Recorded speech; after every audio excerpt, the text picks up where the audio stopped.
Hello, my friends. How you doing? It's Stephen here from Big Daddy Digital, and welcome to another episode, one in our huge series of 24 hours of Tea with Steve live. This whole this whole setting, I don't know what my words are. I've been up for too long now. Is all about the Unite on Purpose campaign. You can see I've had to go in for a costume change because it is so hot in here. We're at 36 degrees, and I didn't really think you wanted to suffer how sweaty my shirt was. So I went for a costume change.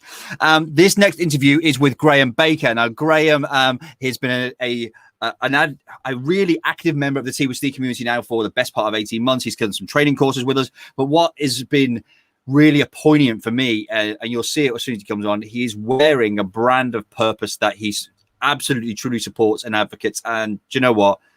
Massive respect to him. And I'm sure Graham will share that story with us. What I also want to touch on is the fact that Graham he's put things in place from his learnings in Tea with Steve and the community that have supported him, and he's supported, and he's crushing it on LinkedIn right now. So I'm gonna bring Graham in, and let's get on with the conversation, my friend. How you doing? Yeah, I'm pretty good, mate. It's good to be here. What you're doing over these 24 hours is just crazy. I must confess, I got a little bit of sleep in though, because we had a few people bail out on us, so I got some kip in. No! Oh, well, at least you managed to get a few Zeds in. It was all right, my friend. Before we start any further, let's have a look. Let's have a look. Come on. There we go. Now it's on there. That one. Well, this one is poignant because one of the lines for the charity is "wear your heart on your sleeve," and it's obviously the arm, and then it's on the sleeve. That's thought I just mentioned that. I love it. So tell me a bit about the story behind it. Tell me about your purpose, and then tell everyone how you're smashing it on LinkedIn. Oh, that's a big question. It's not. I'll try and condense it down as quickly as possible. But I was a police officer for 15 years. Then 10 years ago, wife and I going through our second pregnancy. Due date, get the nudge, let's get to the hospital, all the rest of it. Get to the hospital, no heartbeat. So we basically lost our second baby. It was due to a complication with the cord. It was a double knot in the actual cord, so she was stillborn. And obviously that flipped my world inside out and upside down, and it was just kind of destroyed me. Back then I was still a police officer, so again, I'm really condensing this down a lot, but went through some counselling. But as with a lot of these services, they're few and far between. There's not enough of it. You get your 6 sessions, you rubber stamped, you're back to work, and that's it. It's being in that kind of I wouldn't say testosterone field, but you need to be strong. You need to have all your people you're supporting, the crimes you're investigating. You've got to give it your best. So a lot of the stuff was buried for me. In the meantime, I started getting into photography, which became kind of my release. Yeah. And which organically turned into a photography business, which is where I am at now. The Strongmen, a couple of years ago, all of this kind of sort of unresolved bereavement all came out. Lots of pressure from work and the police, and doing a business, and it just hit me really hard. I was diagnosed with depression. I was having sleep problems, anxiety issues. I wasn't a nice person to be around with because I was just angry all the time. And I knew something was wrong, so went to the doctors. Didn't want to get out of bed and all that. It just so happened at that time this charity came along, and it was set up by it was a guy called Dan and Ephraim, Dan being one and Ephraim being another. They were contestants on the TV series SAS Who Dares Wins. Both had horrific stories about loss, and they created this charity, which was all about helping men, because that's what they know, with like mental health issues, anxiety issues. And the whole idea was about finding your purpose again, which is kind of why we're here. But it was about space and being in a community that people understand and you could get it. There wasn't no pressure to talk. There was none of that woo-woo stuff that blokes kind of shy away from. But during that organic process of literally climbing Snowdon one weekend, changed me. It didn't change me. It reset me to back who I was supposed to be. And since then, I just do everything I can to support the charity, help them out with social media stuff, and I do their photography when we go away in the week. It's obviously lockdowns put a stop to some of that at the moment. Yeah. I think as a small charity, they are surviving quite well because they haven't got any massive overheads. Right. But yeah, I can't sing their praises enough. They saved me, or saved my mental state, and it everything just sort of came about, and it was that I'd lost my purpose. I didn't want to be a police officer. I didn't even want to do the photography anymore. I didn't even want to get out of bed. I was that darker place. And then the charity kind of flipped a switch in me, and to most people's annoyance, I'm now this super positive person who just annoys people because I'm always bouncing off the walls and stuff. Never. Yeah. Never can you do that. That's a whistle tops. There's a lot of in between stuff, but I thought, I'd try and get through it. I'm really grateful that you shared it, and and I didn't want to upset you in any way. I just felt that your story is something that is definitely worth sharing. I resonate with it. I have a different outcome. Someone was very poorly. She had to have heart surgery when she was born. On the flip side, I am very, very grateful, and the fact that she is still a pain in my arse most days. I'm joking. Yeah. But I just had to lighten the mood. I'm very grateful that she's about to tell that story, and she impacts people and as part of what she does. But I don't know how you've done it. In all honesty, I don't. Yeah. It's hard. There's bereavement is a natural course of life. It happens, and it depending on whatever's going on around you at the time, or whatever's going on in your life outside of it, it all has an impact. And it's just, for me, my message is about dealing with it and finding the community that gets it.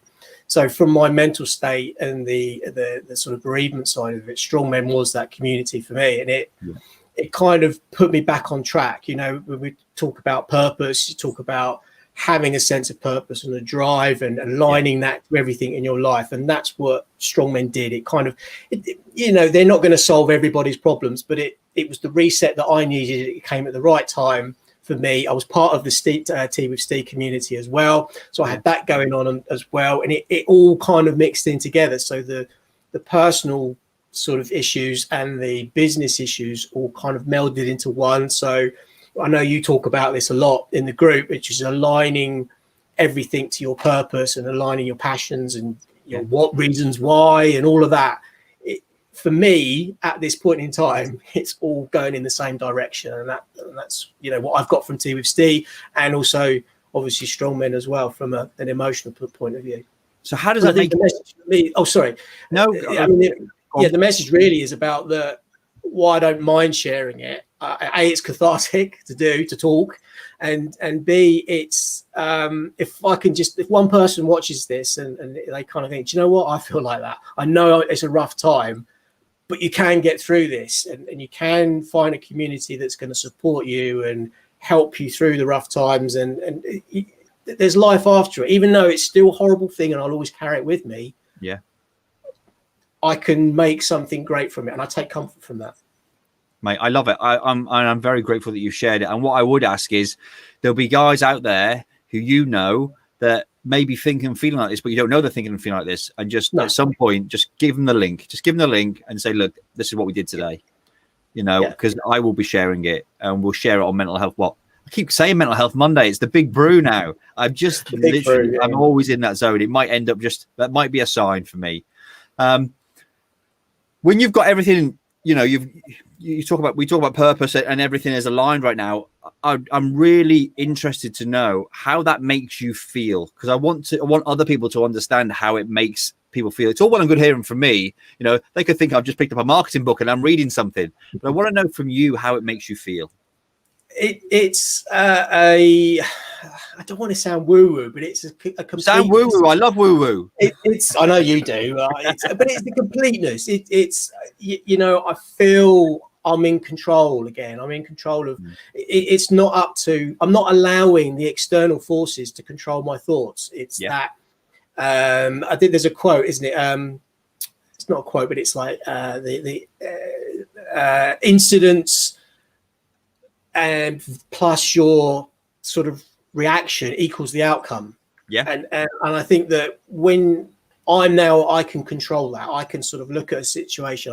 I can't control it. I can't control COVID. I can't control the fact that I've got not very much business at the moment because people are frightened to get in front of the camera.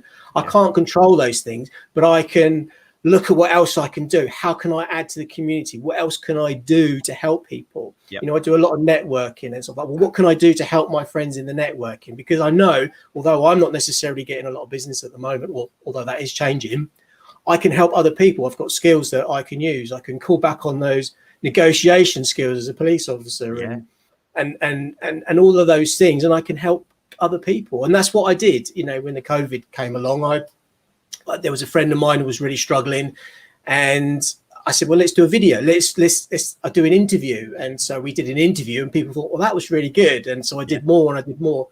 And because I'm doing that, people get to know me. They get to, as you say, like and trust me. And I think by sharing that story, the stuff that you teach is very much part of that journey for me. So it's a way of giving back. You know, I have a saying, and I say it all the time, and I bore people to death with it, which is a rising tide. A rising tide lifts all the boats in the harbour. I don't know who said it or where it came from. I'm sure there's somebody famous that said it once, but it's the harbour is the community. It's where we all are. We're the boats in that community, and as long as we get that communication and support, that's the rising tide. And if I could contribute to that, one day it might be that I'm feeling a bit behind the times, or I'm struggling, and those people, that's going to come back. It you know, goes around, comes around, but without expecting it to come back. And I think just by giving, and that's the key thing that you teach. Yeah, that's the key thing, isn't it? You know, it's like Christmas, isn't it? You give a present because you want to see the smile on that person's face. You want to say, because for me, my gift is the feeling I get from that. It's not about, oh, they say thank you very much and then give me a bigger gift. I really struggle with the fact that people give gifts because they've received one, you know, and I don't do anything to receive anything. What I get from is that I see your success, or I see that person's success, or they're communicating, they've connected. You know, you would not believe how happy I was when you and Sam met up with Carol. I was like, it's amazing. You know, because it's community. It had nothing to do with me, but you guys came together and you spent some intimate time, you know, baking in and the kids and this and bringing it all together. I was like, that is what, you know, that's what communication does. And it's all I'm doing between you and me, right? Don't tell anyone else on the internet. I'm teaching them to be a copper. I know that. I see that. I see the skill sets coming out, the negotiations, the looking things, it's taking a step back and assessing the situation and all of that kind of stuff. Empathy, listening, you know. Listening, big one. It's a huge one, you know. Even like, you know, even when I've been saying it for some time now, is like you go when you and I, we rock up to a job. You know, we've had a grade 1, we've shot there with blue lights on, we rock up and we've got to sell ourselves quicker than an elevator pitch. And people think that sales is difficult. No, straight in, solve a problem, build rapport. And you know, it's like, but people think there is a sales, marketing, all this stuff in the corporate world, right, is made difficult by self-proclaimed gurus that want to sell a book or a course. And I'm like, okay, but actually, it's most of what we're doing is common sense. You know, they didn't have sales techniques when we were hitting people over the head with big sticks and dinosaurs running about, but we still managed to communicate and get the outcome. So anyway, that's my enough on the guru space. So my friend, you've taken lots from Tea with Steve, and you brought double the amount into the group, and I'm very, very grateful from it. I don't mean when you've taken learnings, you know, and you've actioned them, and then you've come back in and 10x'd it and give the value back into the community, which is amazing. Yeah. So thank you. I want to acknowledge you for that. Thank you. Now I want you to tell everyone how amazing you're doing on LinkedIn, because you're crushing it there right now. Yeah, I wouldn't say I get frustrated, but I find it difficult to not do what you say because it works. And I think that's the crazy thing is you talk about this stuff. Hang on, I'm calling my agent. If you could just get a clip of that, please, and send that to the world. But it's true. I just sort of think, why are people doing it? Because it's not difficult. It's just people being people. It's communication skills. You talk your program, the 9 secret sales, social media sales and stuff. I just take those bits. I mean, a lot of it I kind of was doing anyway because it's common sense. Yeah. But just building the community, reaching out to people, commenting on other people's posts, engaging with them, asking them questions about what their business is about and what they're interested in, and adding value to their posts and their work. I actually did it today. There's a couple of people that I've worked with separately, and I thought actually they've probably got something in common. And I've just sent a message connecting them together and saying, look, you guys need to have a chat because you've got ideas that you want to talk about. You're an expert in that. There's some synergy in there. And that's all I've done. That's all I've done. Yeah. It's an extension of networking. And because of that, my posts generally, even when it's nothing like an evergreen piece of content, I still get quite a lot of engagement. I still get a lot of people commenting on my post, but that's only because I've been putting it out there. And it's just that way of, as I said, it's an extension of my networking, but it just works. It just works. I don't know why people don't do it more. It's what I've seen you do is, and I'll be completely honest with regards to my output on LinkedIn, way and above on it. Because what you're doing is you've LinkedIn is your place. I believe LinkedIn is your place. I know you have other sources like YouTube and things like that, but you can bring a piece of content to LinkedIn, and through the network you've built by putting the right people into that LinkedIn community.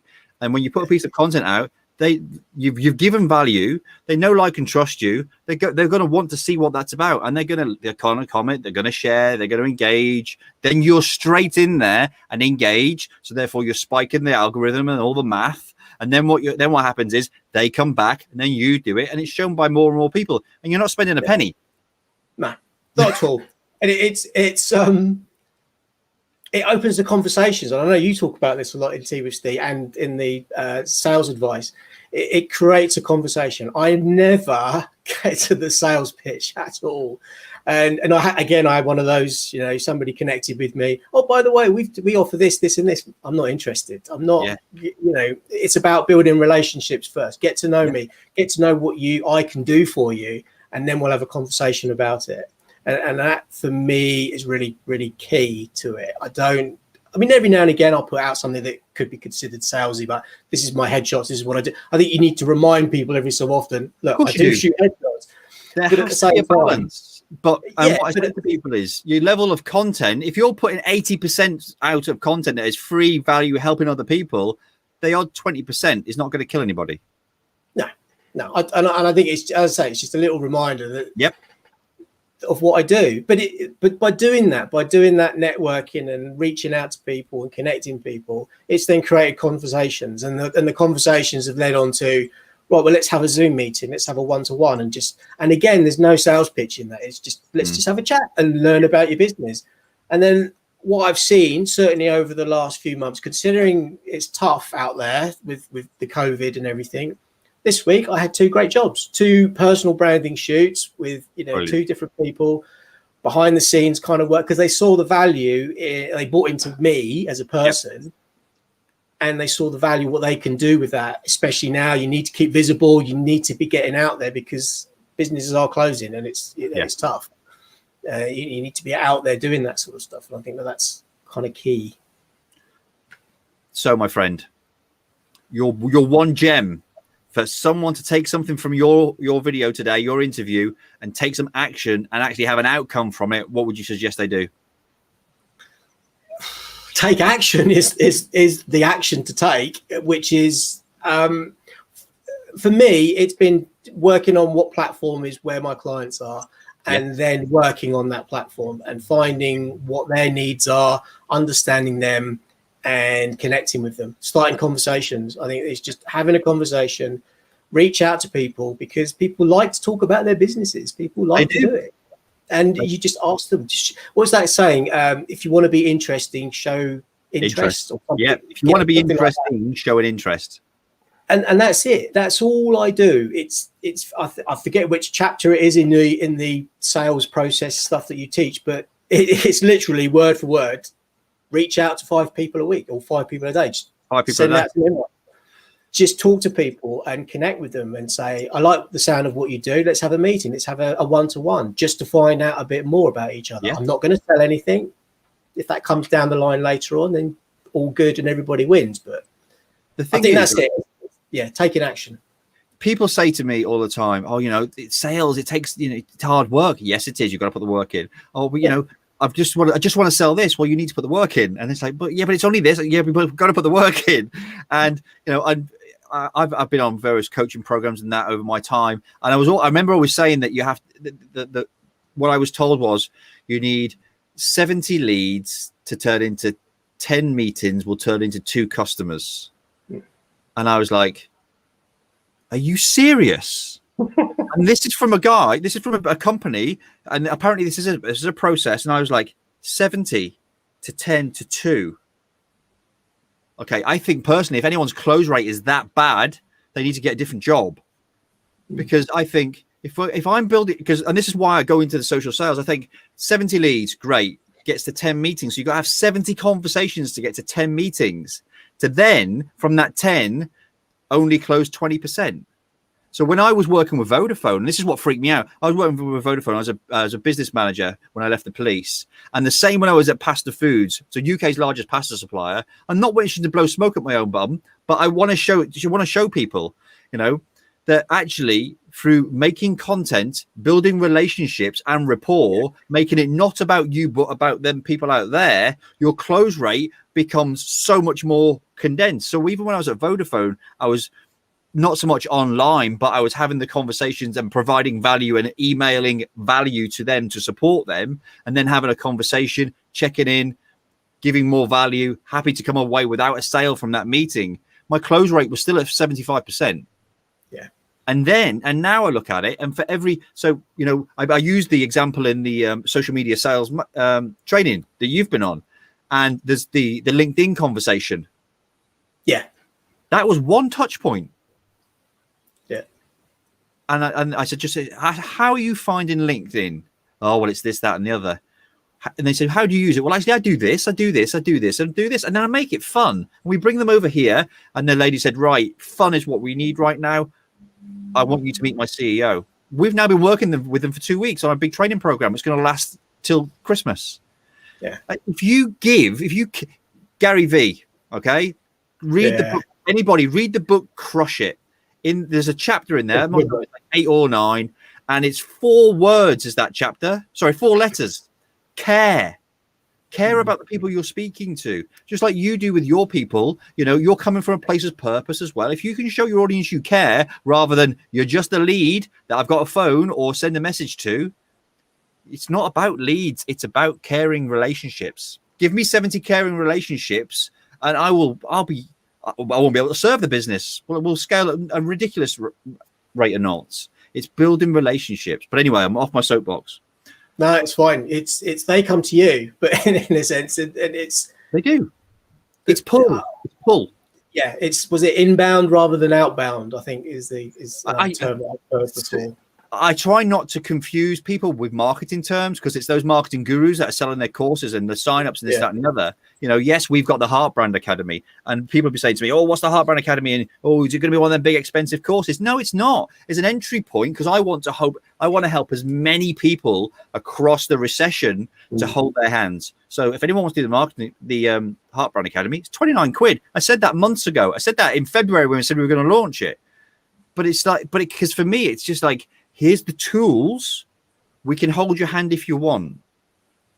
It works because Graham's doing part of it already. You've got Jason Edwards this morning. He's doing a piece of it. And there's more to the Heart Brand Academy. And I'm just like, yeah. But 70 leads and only closing two is just ridiculous. That's why I've just seen Jason Moody's little thing on the screen there. Shout out to Jason, good man. huge man. And it's great because I'm massive shout out to Jason, because Jason we've brought onto the Digital Dads program. He's a good bloke. He's a really good guy. And I'm really looking forward to seeing his results. My friend, we've got literally a couple of minutes left. So what is your parting piece of wisdom to the world? Because I know you have much. I think I've kind of summarized it up. I think if you're going to do these, listen to people and listen to the people that are doing it. I can show you that I'm doing it. I use Twitter lists. I use those all the time, and they do work. They do work. You start connecting with people. People start to know who you are because you're concentrating on your different lists. It actually makes it easy as well to keep on top of your social media stuff, because you can go different lists for different times of the day. It does work. Take action. Don't just read the books. Don't just join the groups. Actually go and do something with it. Even if it's one little thing. I think that's probably the biggest thing I can ever tell anyone. And also, you can get through this, even though it's dark times and all of that stuff. There is light. You just got to take action and join a community that gets it. And Tea with Steve gets it, and Strong Men gets it, and that's awesome. I think that's me done. My friend, thank you very much. It's been a pleasure. Where would you like everyone to connect with you? LinkedIn. Hey, that's the one. Of course, LinkedIn. I'm on LinkedIn as Graham Baker. I think I've sent the links into you guys, but LinkedIn is the place to connect with me and have a conversation. That's I'm all about that. Absolutely. You've got some comments in the thread to answer to, so check out on those later on, and I'll catch up with you in Tea with Steve later on. Will do, mate. Yeah, thanks ever so much for inviting me on. It's been an absolute pleasure as always. All right. Always. Take care, my friend. See you later. Bye. Cheers, everyone. Well, you heard it there. Take action. It's great to have all this knowledge. You look around my office, there's more knowledge on paper in here. And we've got the internet in front of us. We've got this amazing piece of technology. It gives us every ounce of knowledge we need. You heard earlier from Lisa Goodchild said, if you want to build a website, go on YouTube and type in how to build a website. You'll find a video on it. But the knowledge is no good unless you take the action. And Graham is a massive advocate of taking that action and seeing the results. He's building his personal brand. His LinkedIn is crushing it right now. Go and check him out on LinkedIn and see it. It's not just a marketing strapline. Oh, come to Tea with Steve and you'll do well on LinkedIn. Go to his LinkedIn. He's putting the hours in. He's putting the graft in. He's having those conversations. And we've been saying it all day long. So go and have those conversations with people. Go and share your knowledge. Let them take some action on it. Guide them once they've come back with a little bit of feedback or they've got a comment on it. And go and really please build your personal brand of purpose. It's called your heart brand. And I'll see you soon.